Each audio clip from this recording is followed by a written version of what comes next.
Today is project day. We've got like 2 days of not favorable weather for moving. So we brought, we knew this is what happens in the Bahamas, is there's days where you just get stuck waiting on weather. So we're gonna continue working on our walls and our floor. I've got new flooring that we're gonna put in.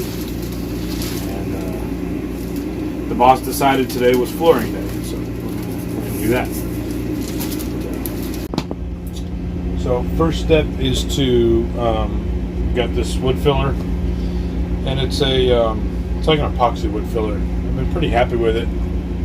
Can't tell, but there were holes over here on both sides of the wall that I filled with this stuff, and then you sand it down, and it's filled like big holes. Jolene, go up there and take a shot of the. So you can see right here where I was actually able to fill in where these outlets were, and they're smooth to the touch. So we got some spots on the floor. We're going to do that, and then I have to paint the floor with it's a primer, but it's a bonding primer. So we'll do that, and then once the bonding primer is down, then we've got our new floor that we're going to put down. Just patch that one here, right there. Okay. Smelly. We've got our Valspar bonding primer. How thick that sucker is.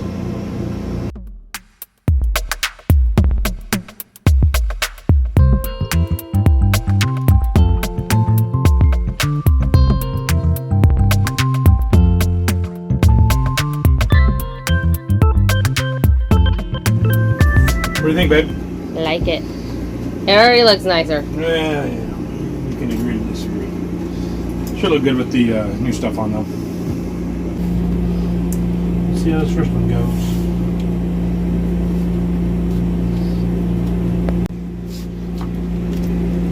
Alright, so the first piece I cut, of course, nothing's square on a boat. And of course, this line here doesn't line up with these two.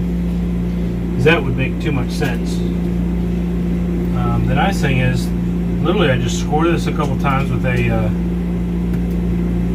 razor blade, and then it literally just breaks. That easy.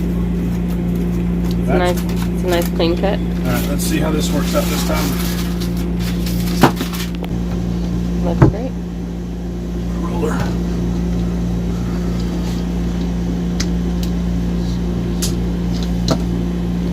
It's like a sticker. You like it, Mama? It's a decorative sticker. You like it? Do you like it? I love it. Then I love it. It really goes with that white so well.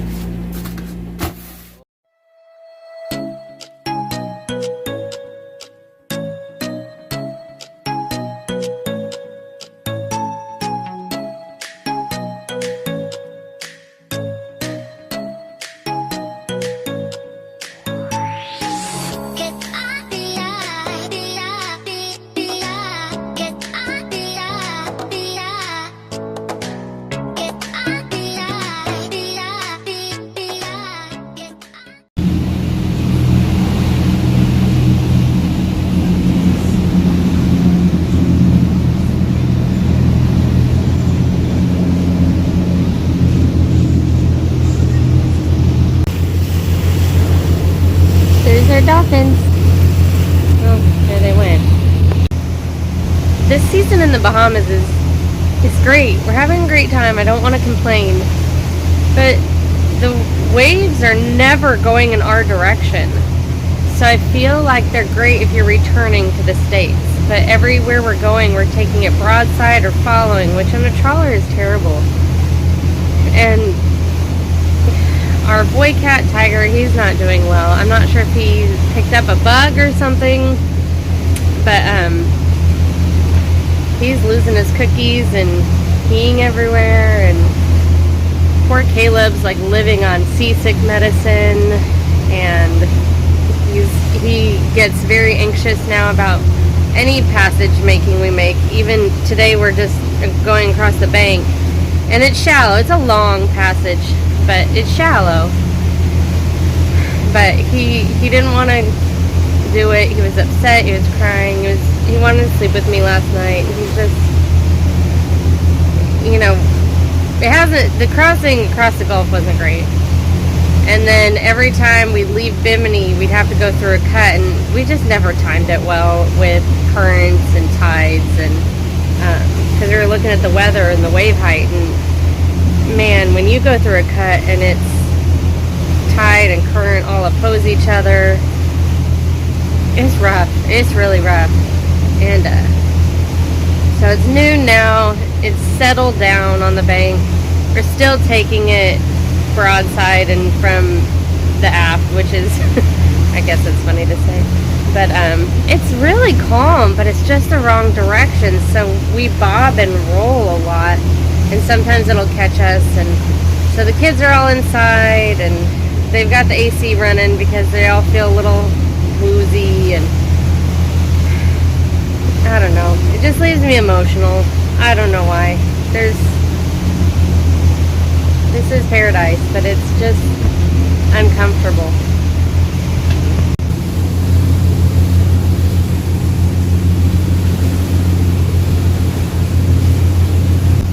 We've officially hit halfway through the bank. We've seen a handful of other boats, faster boats. I'm up at the helm. I'm just going to show you real quick. Chris is downstairs making lunch for the boys. We got another boat coming up on us. He's going to be a minute. Cooking hamburgers. Cooking hamburgers.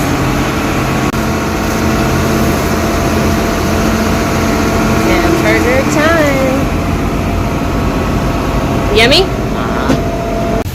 There are some storm clouds blowing up over there. I see it on my radar, the top corner. And that's Andros. That's where we're heading. So let's hope that it dissipates by the time we get there.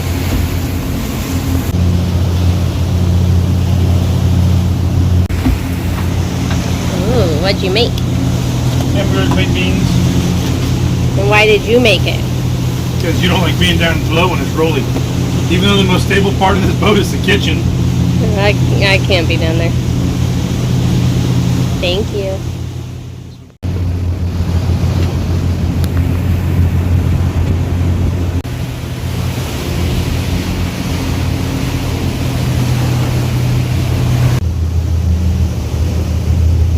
How deep are we now? 25 feet, and in probably less than a minute here we'll be in 600 feet, and then probably 1,500 feet pretty shortly after that.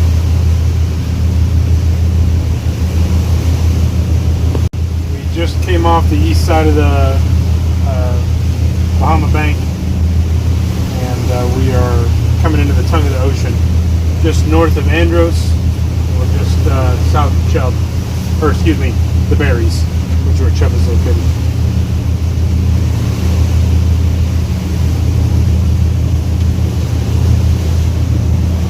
But the swell's coming at us. Oh, that's great. It's going to be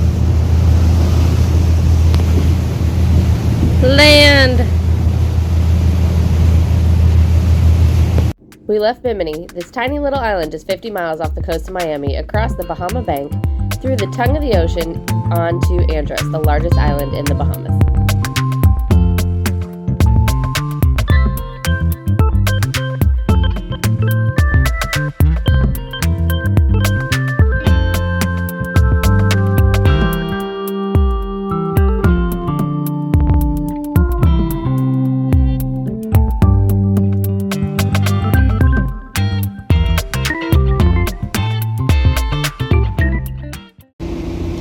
We're all really hot. After cruising a long passage day, then everybody helps out. I did all the helm box stuff. Chase helped me with the info trip log. Caleb's up there closing the, what are those? The covers. We take them off while we cruise in case there's like a thunderstorm and we have to drive from down below. And then Carter does the anchor and the snubber. And Cheddar, she does the cute. Hey, who just gave it away? In our hidden secret stash under the kitchen. What? You stay out of my Triscuits. Wonder who gave it away. Wonder give it away. Caleb loves Triscuits. What are you getting, Chris? Juices. For what? Rum punch. Hey, punch. did you remember seeing the can that said crema de coca or coconut cream? Oh, yep. You That did? was, it was my favorite can. It was just a singular can that fits nothing else. Stop. If we have crema de coca, we can make painkillers. And every new island chain we go to, we make Our celebratory rum punch. our rum punch. Or painkiller or whatever. And we just got to Andros, and we've never been here before, so celebrate. Carter's digging out all the stuff. How's Tiger? Yeah. Got a waggy tail. Happy. It is still upright. He was not happy a few hours ago. He was so unhappy he peed himself. He just laid there and peed Where? on our bed. Cheddar. Tiger. What'd you make? On a map of our anchorage. Tell me about it. Is that on time? I saw the abandoned boats and everything, and I'm like, I want to make a map of this anchorage. And so I made this one, and then I'm making a better one on this paper. Where are we? Andros. Do you know the name of this anchorage? Nope. That's Morgan's Bluff. So Morgan's Cave is like over here. And that's where he supposedly buried all of his treasure. Thank you, Chief. Oh yeah. Alright, so the recipe for my rum punch, if you want to make a pitcher, it's 4 cups of pineapple juice, 1 cup of orange juice, then 2 cups, and then a splash of cranberry. I do like the small cans or 2/3 of one of these. And then I do 2 cups of spiced rum, so you could use this, Sailor Jerry's, Captain Morgan's, whatever. And do a flavored rum, you do mango, we've got coconut, so we're going to do coconut. So do 1/2 cup of that. And then I don't like my rum punch too sweet, which is why I do the cranberry juice instead of grenadine. Grenadine to me makes it too sweet. And then I use Myers, which is a dark rum from Jamaica. About 1/2 cup, 1/4 to 1/2 cup of that. And that adds some bitterness, takes out the sweetness. Stir that up, pour it over ice, you're good to go. Over here I make the boys their own rum. Their own punch. No rum, just juices. What's in that one? Same juices, just no rum. Welcome to Andros. Cheers. Thanks for watching, and remember, enjoy the journey.